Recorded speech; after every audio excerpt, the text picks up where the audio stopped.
guests, friends, ladies and gentlemen.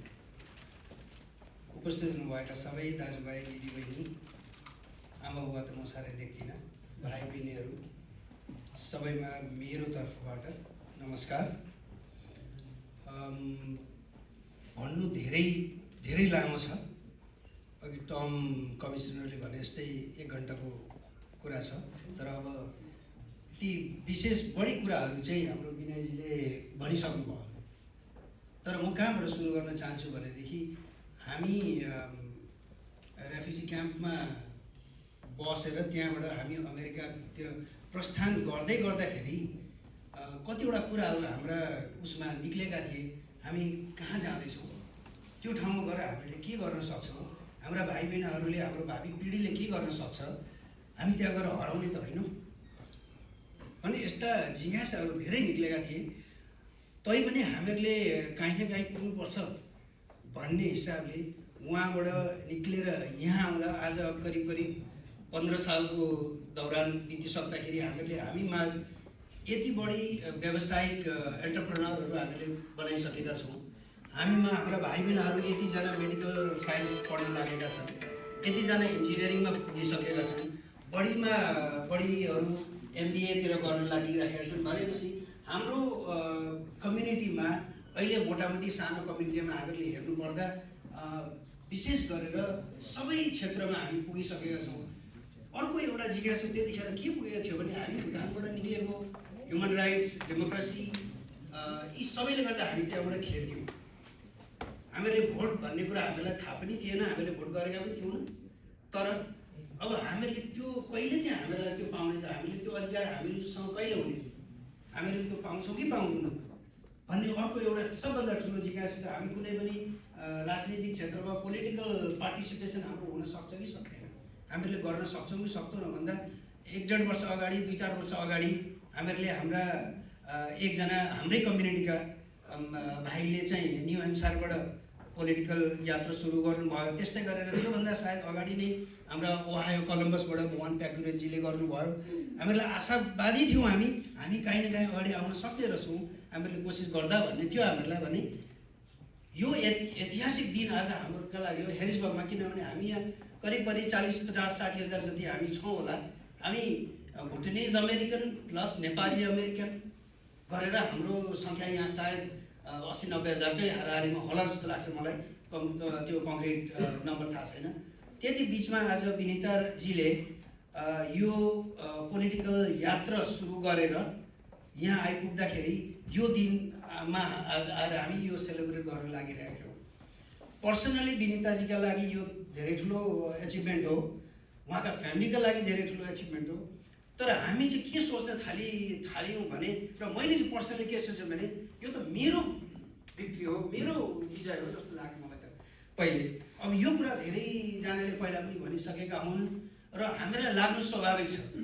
अहिले मैले यसो विचार गर्दा हाम्रो सेन्टिमेन्ट सबैको बुझ्दाखेरि यो सिर्फ विनिताजीको होइन, हाम्रो कम्युनिटीको, हाम्रो कम्युनिटी हेरिसबर्गवासी। सबभन्दा पहिला त विनिताजीका कन्स्टिट्युएन्टमा रहनुभएका सबै दाजुभाइ दिदीबहिनी जसले उहाँलाई भोट गर्नुभयो उहाँहरूलाई धेरै धेरै धन्यवाद दिन चाहन्छु। पहिला यदि उहाँहरूले भोट गरेका थिएनन् भनेदेखि सायद उहाँ यहाँ आइपुग्नु हुने थिएन होला। तर त्यो छोडेर त्योदेखि पछाडि चाहिँ यसका पात्रहरू धेरै छन् र उहाँले कुन काम गर्नु भएको छ भन्दाखेरि अघि हामीहरूले रेफ्युजी क्याम्पबाट हामी निक्लिँदा जुन एउटा कुरो जिज्ञासा थियो हामीहरूलाई, हामी पुग्छौँ कि पुग्दैनौँ, हामीले गर्न सक्छौँ कि सक्दैनौँ भन्नेमा त्यो एउटा टिक मार्क लगाइदिनु भएको छ। सुरुवात हो, यो पहिलो होइन, तर यो सुरुवातलाई अगाडि निरन्तर दिनुपर्ने, हामीहरूले कहिले होला नि त्यो भनेर चाहिँ बस्नु नपरोस् भन्ने मेरो एउटा विचार छ। सायद अब अघिका दिनमा हामीहरूले यहाँबाट के सिकेका छौँ, यसले के देखाउँछ त, विनिताको सक्सेसले के देखाउँछ भन्दा हामी एकजुट भएर केही पनि गऱ्यौँ भनेदेखि हामीहरूलाई कसैले पनि पछाडि छोड्न सक्दैन। र त्यो सबभन्दा ठुलो एउटा कुरो निक्ल्यो यहाँ।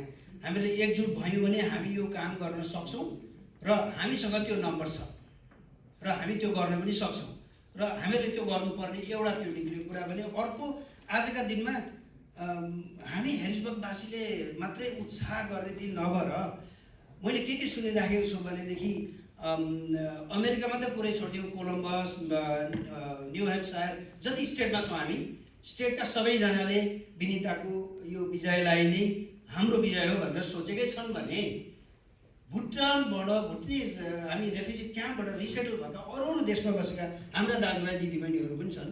हामी एउटा क्लोज निड कम्युनिटी हौँ। अस्ट्रेलियामा अहिले सबैलाई नै थाहा छ विनिताले यो काम गरेकी छिन् भनेर, क्यानाडामा थाहा छ, नेदरल्यान्डमा थाहा छ, इङ्ल्यान्डमा थाहा छ भनेपछि यो हामीहरूलाई गौरवको कुरा हो। हामी भुटनिज, अमेरिकन र उहाँहरूको रेस्पेक्टिभ नेसनलिटिज जो पनि छन् उहाँहरूले गौरव गरेका छन् भनेदेखि यो उहाँ सबैको तर्फबाट विनितालाई धेरै धेरै कङ्ग्रेचुलेसन छ।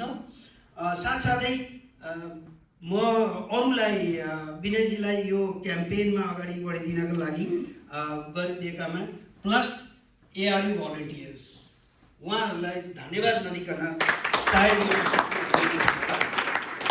उहाँहरूले जुन काम गर्नुभयो रविनजीको, प्रतीकजीको र अरू साथीहरूको कम्बिनेसनमा हामीहरूलाई त्यसले चाहिँ हाम्रो युनिटी देखाउँछ। हामीसँग छन् मान्छे, हामी काम गर्न सक्छौँ, हामीहरूले मद्दत माग्नु पर्यो, हामी त्यो गर्न सक्छौँ र उहाँहरूलाई धेरै धेरै धन्यवाद। त्योदेखि बाहेक I think the first and foremost thing is I would like to give a shout out to commissioners, Sotara Township, Tom, Shane, Sela and others, along with you also from outside. It is their commitment, it is their belief, because they believed in us, because they believed in the community, and they believed in Vinita, and they worked tirelessly for us to come forward. I think that played a significant role here. So a loud round of applause to the commissioners. त्यति भन्दै यसलाई अरू नलम्बे आएर हामी सबैको तर्फबाट, हाम्रो कम्युनिटीको तर्फबाट सबैलाई हामी आफैलाई कङ्ग्रेचुलेट गर्न चाहन्छौँ। यो विनितालाई त छँदैछ, त्यो माथि हामी आफै नै हाम्रा लागि नै ताली बजाउँ। Thank you so much.